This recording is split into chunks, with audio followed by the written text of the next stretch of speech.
Welcome to లాస్వి కార్తికి channel. నమస్కారం అండి. ఈ వీడియోను చివరి వరకు చూడండి. ఈ నవరాత్రి సందర్భంలో మనం అత్యంత పవిత్రమైన నవశక్తి పీఠాల గురించి తెలుసుకుందామండి. నాకు తెలిసి అందరికీ తెలుసు అనుకుంటా, 51 శక్తి పీఠాల్లో 9 శక్తి పీఠాలు అత్యంత ప్రాముఖ్యమైనవి కలిగి ఉన్నాయన్నమాట. ఈ శక్తి పీఠాలు సతీదేవి శరీర భాగాలు పడి ఏర్పడిన పవిత్ర స్థలాలను భావించబడతాయన్నమాట. ప్రతి శక్తి పీఠం వెనక ఒక పవిత్ర పురాణ గాథ కూడా ఉందండి. పురాణ గాథల ప్రకారం సతీదేవి పరమశివుని భార్య సతీ తన తండ్రి దక్షుని యజ్ఞానికి ఆహ్వానించకపోయినా అక్కడికి వెళ్ళి అవమానానికి గురవుతుందండి. ఆ అవమానాన్ని తట్టుకోలేక సతీ తన శక్తిని ఆహుతిగా చేసుకుంది. ఈ ఘటన విన్న పరమశివుడు కోపంతో రుద్రతాండవం చేయడం ప్రారంభిస్తాడు. సతీ శరీరాన్ని భూమిపై వెంటాడుతుంటే సృష్టి అంతా వినాశనంలో పడింది. శాంతి కోసం మహావిష్ణువు తన సుదర్శన చక్రంతో సతీ శరీరాన్ని విభజించాడండి. సతీ శరీర భాగాలు పడి ఇవి పవిత్ర శక్తిపీఠాలుగా ప్రసిద్ధ పుణ్యక్షేత్రాలు మందిరాలుగా వెలసాయండి. మనము మొదటగా శక్తిపీఠాల్లోకి గురించి మాట్లాడుకుంటే కామాఖ్యాదేవి శక్తిపీఠం అస్సాంలోని ఈ పీఠం అత్యంత పవిత్రమైనది. ఇక్కడ సతీదేవి యొక్క యోని భాగం పడి ఉందని విశ్వసించబడుతుంది. నెక్స్ట్ శక్తిపీఠం వైష్ణోదేవి మందిరం అన్నమాట. జమ్మూ కాశ్మీర్లో ఈ పీఠం ఉంటుంది. అమ్మవారి ఆశీస్సులను పొందేందుకు భక్తులు నవరాత్రి సమయంలో విపరీతంగా వస్తారండి.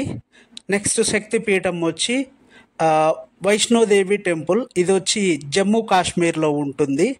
నెక్స్ట్ శక్తిపీఠం వచ్చి నైనాదేవి టెంపుల్ హిమాచల్ ప్రదేశ్లో ఉంటుంది. నెక్స్ట్ టెంపుల్ వచ్చి కాత్యాయని దేవి టెంపుల్, ఇది వృందన్లో ఉంటుంది. నెక్స్ట్ వచ్చి జ్వాలాదేవి టెంపుల్, ఇది వచ్చి హిమాచల్ ప్రదేశ్లో ఉంటుంది.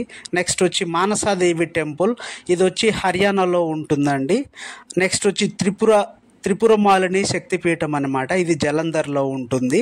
సో ఇక్కడ మనం నెక్స్ట్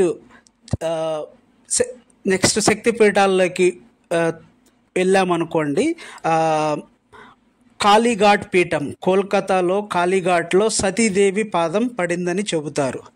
తరుణమాత పీఠం హిమాచల్లోని ఈ పీఠం ఆధ్యాత్మిక శక్తిని ప్రసాదిస్తుంది.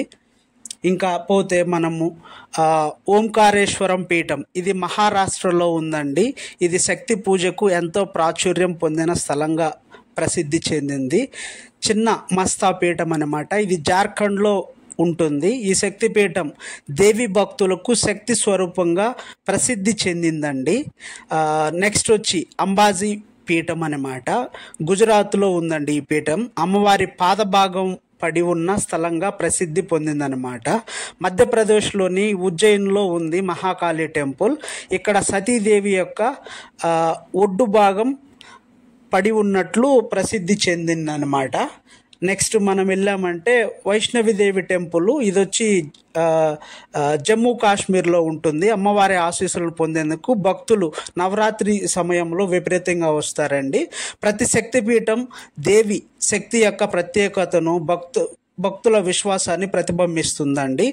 ఈ వీడియో కానీ నచ్చిందంటే మా లాస్వి కార్తిక ఛానల్ని సబ్స్క్రైబ్ చేసుకోండి. మరిన్ని భక్తి వీడియోల కోసం ఎదురు చూస్తూ ఉండండి. నెక్స్ట్ మేము అప్డేట్ చేస్తూనే ఉంటాము వివిధ రకాల భక్తి రిలేటెడ్ కంటెంట్ని. Thank you.